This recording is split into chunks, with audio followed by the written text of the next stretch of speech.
The generous son had always been proud of the life he'd built with his wife, the one they meticulously curated with sleek furniture, high-end appliances, and a taste for the extravagant. He walked through their renovated city townhouse, patting himself on the back for every luxury feature, every polished surface, every carefully staged corner that screamed success. Yet, in the shadow of their gleaming lifestyle, his mother, whom he had quietly decided was more of an obligation than a blessing, had been relegated to what they laughingly called her new little retreat, a derelict farmhouse on the outskirts of town. The moment she arrived, lugging a few bags and a heart heavy with disappointment, she realized the reality of what they thought of her. The walls were cracked, the paint peeling in long vertical stripes, the roof sagging in places, and the windows covered in layers of grime. The yard was overgrown with weeds that had climbed like wild fingers across the decaying fence.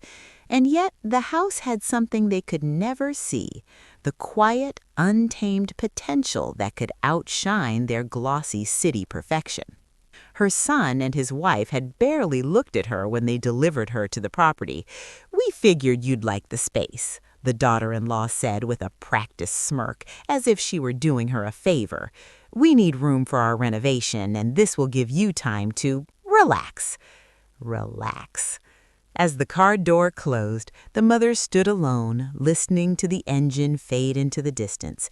She felt the sting of betrayal, the cold edge of rejection, and the flicker of an idea that had long been dormant in her mind. They believed she was powerless, that the small savings she had kept hidden over the years were meaningless. They had no idea she had been quietly building a secret empire from tiny inheritances, careful investments, and shrewd decisions made long before they demanded more than she could give. For weeks, she wandered through the broken farmhouse, her boots crunching against the neglected gravel paths, her hands tracing the peeling wallpaper as though testing the resilience of the house itself. The floors groaned under her weight, but she noticed things that no one else could see. The sunlight slanting through the warped windows, the sturdy oak beams above that had weathered decades, the soil around the garden that could grow anything with care. In the evenings, she sat by the fireplace that had long been clogged with ashes and debris, and she began to dream again. She began to remember the lessons she had absorbed in her youth, the patience, the foresight, and the stubborn determination to make her own path in a world that rarely noticed women who quietly saved and invested. It was during one of these quiet evenings that she met Mr. Hargrove, a retired banker who lived a mile down the dusty road. He was a man of gentle wisdom, the sort who spoke softly but carried the weight of decades in finance, investments, and legal knowledge. They met one morning when she was walking along the creek near the property, thinking about how to make the house livable, and he waved from his porch, holding a small basket of freshly picked apples. "You're new here," he said. "I don't see many visitors around these parts." She smiled politely and explained her situation, not hiding the twinge of embarrassment. Mr. Hargrove listened carefully, and something in his eyes suggested he had seen countless stories like hers, but rarely with someone so quietly determined. Over cups of tea and long afternoons on the porch, he became more than a neighbor. He became an advisor, a mentor, and eventually a partner in her plan. Together, they went through her accounts, reorganizing, redirecting funds into safe, strategic channels, freezing any suspicious access, and ensuring that no one, no matter how entitled, could touch what she had built with her own careful hands. Meanwhile, in the city, her son and daughter-in-law were beginning to feel the slow, creeping panic that comes when financial stability is overestimated and overspending has gone unchecked. They had assumed her compliance, her constant willingness to cover expenses, fund last-minute emergencies, and subsidize their extravagant lifestyle was endless. They discovered too late that her accounts had been fortified, her property secured, and her independence inviolable.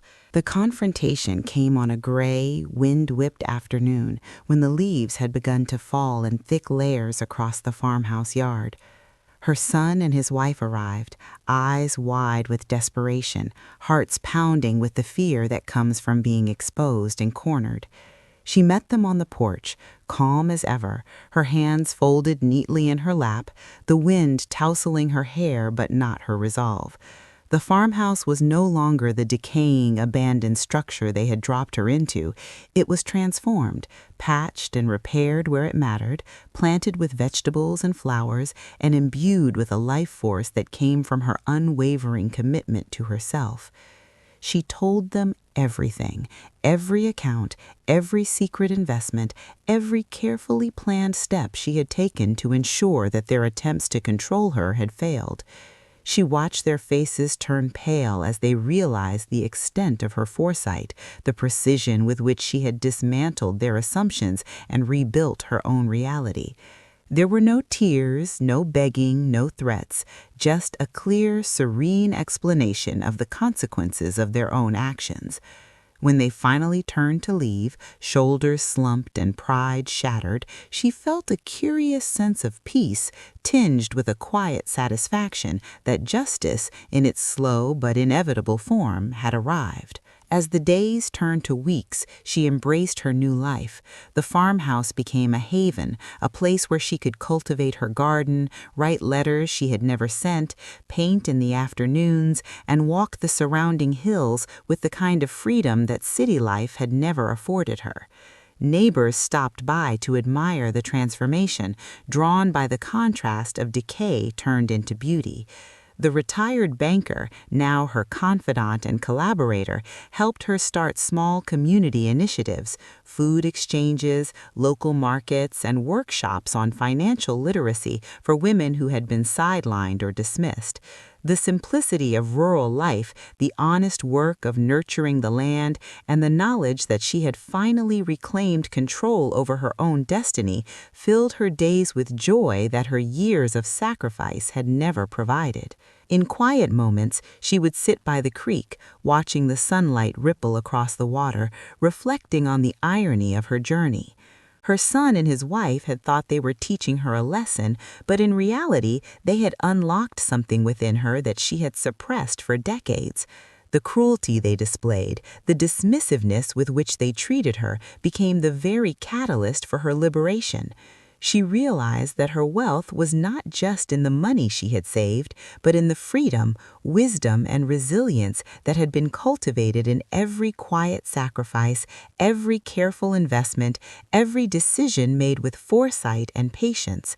Life, she thought, had a peculiar way of balancing its scales, and in the end, she was richer than anyone could imagine, not just in currency, but in autonomy, serenity, and purpose.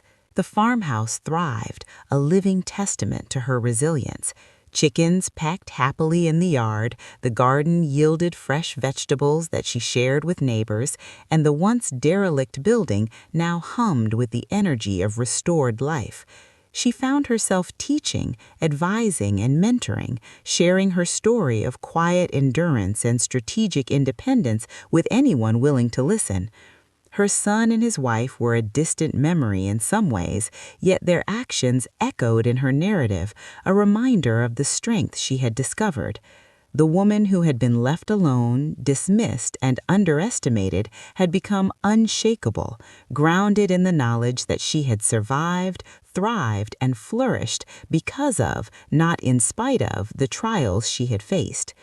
Seasons changed, and with each passing year, she built on what she had created. The farmhouse expanded, modest structures rose from the cleared land, and the once isolated property became a hub for simple, meaningful living. Friends and neighbors came to her for guidance, inspired by her story and the way she had taken control of her life. And through it all, she carried herself with quiet dignity, a gentle reminder to the world that sometimes the most extraordinary power is the one cultivated in silence, in patience, and in unwavering self-respect. She had reclaimed not only her finances, but her identity, her joy, and her purpose, proving that generosity and foresight could never be underestimated, and that sometimes the greatest victories. Mornings at the farmhouse became a ritual she cherished. She woke to the soft cawing of crows, the chill of the morning air brushing against her skin through the open windows. The sun streamed across the wooden floors, warming the rooms in golden streaks that made the peeling walls look almost alive. She brewed her tea slowly, letting the aroma fill the kitchen, and sat by the cracked window to watch the world wake up. Sometimes Mr. Hargrove would stop by early, carrying a bundle of letters or a folder of account statements. They would sit together on the porch, sipping their tea in silence, occasionally exchanging words about investments, gardening tips, or the behavior of the farm animals. He taught her to see patterns in the way she managed her finances, showing her how to anticipate market trends and safeguard her wealth even further. It wasn't just money, it was strategy, foresight, and confidence, things her son and daughter-in-law had never even considered she possessed. Her days were filled with work that was both hard and satisfying. She repaired the broken fence herself, patching the holes with sturdy planks she salvaged from old barns in the nearby village. She dug trenches to redirect water to the garden, planted rows of vegetables that had once been overgrown weeds, and repainted rooms in colors that made her heart lift every time she entered them. Each stroke of the brush, each seed she planted became a quiet declaration. She was in control, and she would flourish despite those who had dismissed her. Occasionally, the farmhouse creaked ominously under her hands, but she laughed to herself, knowing that she could weather far worse than a few groaning floorboards. Neighbors began to notice her presence. A young couple from down the road stopped by one afternoon, curious about the woman who had arrived at the farmhouse and seemed to breathe new life into it. "We thought this place was abandoned," the woman said, eyes wide. "It's beautiful now. How did you do all this?" She smiled, brushing dirt from her hands. "A little patience, a little love, and a lot of hard work," she replied. And over time, more people came. The baker from the village with freshly baked bread, a farmer who offered tips on composting, and even a few women who had been struggling financially and wanted to learn how to manage their own savings. Slowly, her farmhouse became a hub of quiet activity, a testament to the fact that life could be rebuilt, even from what seemed broken beyond repair. Occasionally, thoughts of her son and daughter-in-law crept into her mind. She remembered the day they had dropped her off, the casual cruelty in their words, the smug satisfaction they had worn like a mask. At first, the anger flared, hot, burning like fire in her chest. But as weeks turned into months, the anger mellowed into a calm, detached satisfaction. She no longer wished them harm. She simply wished them awareness, the realization of the consequences of their choices. She imagined their faces when they discovered her accounts frozen, her investments untouchable, the truth of her independence laid bare. She imagined the panic when their credit lines were denied, when bills piled up, and when their city lives of luxury suddenly felt precarious. And each time she imagined it, she smiled quietly to herself, not out of cruelty, but out of recognition that justice often comes softly in ways that cannot be hurried or forced. One evening, as the sun dipped behind the hills, painting the sky in shades of pink and orange, she sat by the creek with a notebook in her lap. She began writing letters she would never send, letters to her son, to her daughter-in-law, to herself as a younger woman. She poured her thoughts onto the page, the years of quiet sacrifice, the small victories they had never noticed, the plans she had made in secret, and the newfound freedom that had come from their betrayal. It was cathartic, a way to honor her own journey and remind herself of the power she had reclaimed. Sometimes she read the letters aloud, her voice mingling with the gentle rush of water, and felt the weight of old wounds lift just a little. As the months went by, the farmhouse began to thrive in ways she had never imagined.